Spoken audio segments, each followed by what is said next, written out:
Simple present tense. Simple present tense. He goes to school daily. He goes to school daily. Simple past tense. Simple past tense. He went to school yesterday. He went to school yesterday. Simple future tense. Simple future tense. He will go He will go to school tomorrow. सबके heart में एक ही लक्ष्य है कि हमें भारत की आने वाली जो पीढ़ियां हैं इनको निस्वार्थ पढ़ाना है, इनको अच्छे नागरिक बनाना है, इनके दिल दिमाग को विकास की राह पर ले जाना है ताकि आगे चलकर जितनी भी problems India as a nation will be facing, they should be capable enough to solve and handle those problems.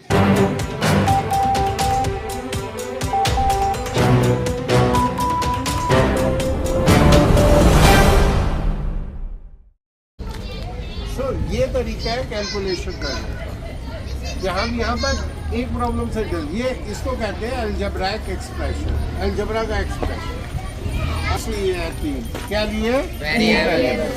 तीन वेरिएबल्स कौन से हैं? ए, बी और सी, और उन तीनों की हमने पावर रेज की हुई है, राइट। ए की पावर हमने रेज टू 4 टाइम्स है, बी की पावर 3 टाइम्स है, सी की 2 टाइम्स है, ठीक है।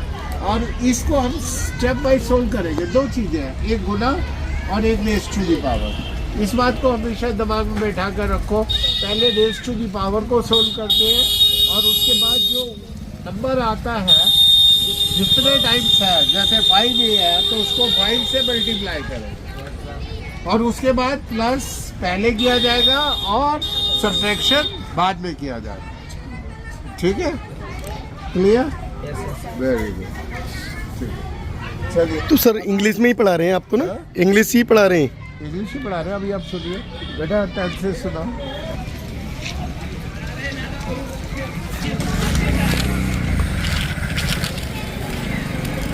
Simple present tense. Simple present tense. He goes to school daily. He goes to school daily. Simple past tense. Simple past tense.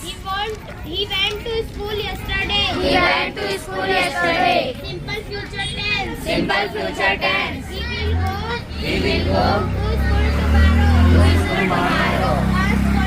Present continuous tense. Present continuous tense. He is going He is going to school now. to school now. Past continuous tense. Past continuous tense. He was going He was going to school at to school at 8 a.m. today. 8 a.m. today. Future continuous tense. Future continuous tense. He will be going He will be going to school at 8 a.m. tomorrow. 8 a.m. tomorrow. Present perfect tense. Present perfect tense. He has gone to school today. to school today. Past perfect tense. Past perfect tense. He had gone to school yesterday. to school yesterday. Future perfect tense. Future perfect tense. He will have Gone gone to to school by 9 a.m. by 9 a.m. tomorrow. Present perfect continuous tense. Present perfect continuous tense. He has been going to school regularly for the last 2 months. 2 months.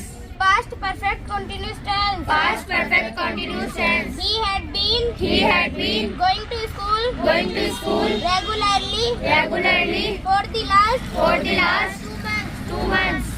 Future perfect continuous tense. Future perfect continuous tense. He will have been going to school for 3 months.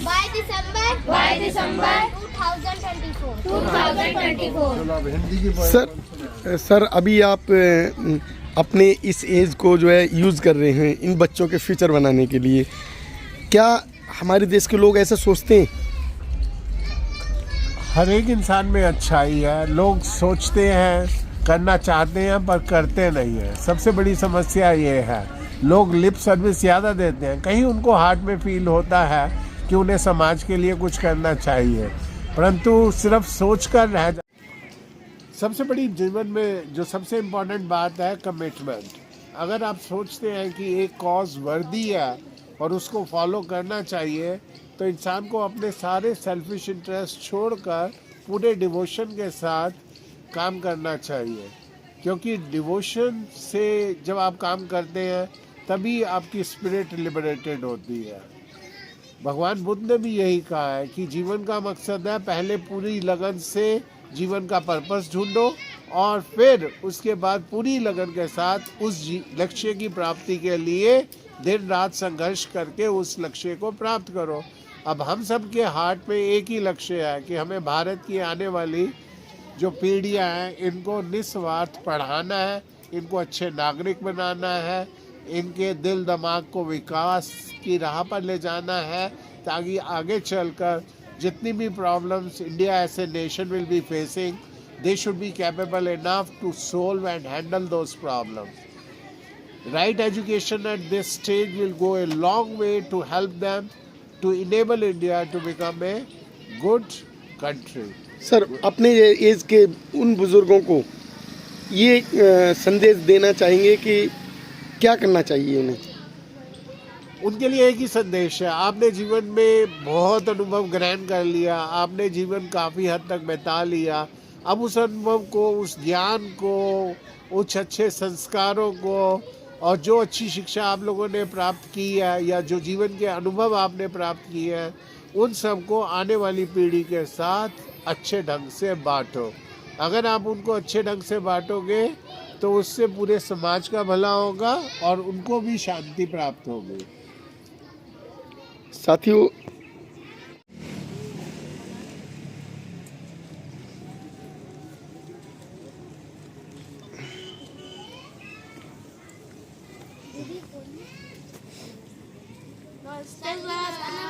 नमस्ते। इन बच्चों के कौन कौन सी class के बच्चे बेटा ये? Sir ये 5th क्लास तक के बच्चे बस। अच्छा, आप पढ़ा रहे हो? आप कौन सी क्लास से हो? सर अभी ग्रेजुएशन कर रही हूँ मैं। ग्रेजुएशन कर रहे हो? तो यहाँ पढ़ाने के लिए आपको कुछ मिलता है? जी सर। खर्चा मिलता है? क्या खर्चा मिल रहा है? सर 2000 रुपये मिलते हैं मंथली। बहुत बढ़िया बेटा, अपनी खुद की पढ़ाई के लिए खर्चा आपको मिल रहा है और सेवा भी कर रहे हो, बहुत अच्छा है। बच्चे सभी लोग खुश हैं क्या? Yes sir. जो आप पढ़ाई करते हो, ढंग से पढ़ाई करते हो? Yes sir. बहुत बढ़िया। कहाँ से आए हो आप लोग? कासना से। कासना से? सर यहाँ से आते हैं बच्चे। अच्छा, इस साइड से। बहुत बढ़िया बेटा, आप ऐसे ही जो है, बहुत बढ़िया, ऐसे ही आप मेहनत करते रहो इन बच्चों के साथ, जिससे इन बच्चों का भविष्य बने और ये बच्चे खुशहाल होंगे, देश खुशहाल होगा, देश तरक्की करेगा अगर ये बच्चे तरक्की करेंगे, क्योंकि हमारे बच्चों का जो भविष्य बनेगा तो देश का भी भविष्य बनेगा। Okay, thank you. साथियों, ये जीवन का अनमोल तोहफा जो शिक्षा, जो ये ग्राउंड में बैठकर बच्चों को दे रहे हैं, जो कि ये बच्चे देख रहे हैं आप। हमारे समाज में लोग अपना टाइम बर्बाद करते हैं बात करने में, उठने बैठने में और कोई ऐसे फिजूल कार्य में, लड़ाई झगड़े में। हर तरीके से आपको शांति मिलेगी अगर आप लक्ष्य बनाकर समाज की सेवा करेंगे, इन बच्चों की शिक्षा की तरफ जाएंगे, तो हमारा देश शिक्षित भी होगा और शिक्षा के साथ साथ हमारे देश का विकास भी होगा। तो हमारे देश के प्रत्येक युवा को कम से कम जो अपने जिम्मेदारियों से फ्री हो गए हैं, अपनी जिम्मेदारी समझकर इस तरीके से कार्य करने चाहिए। इसी के साथ नमो बुद्धाय, जय भीम।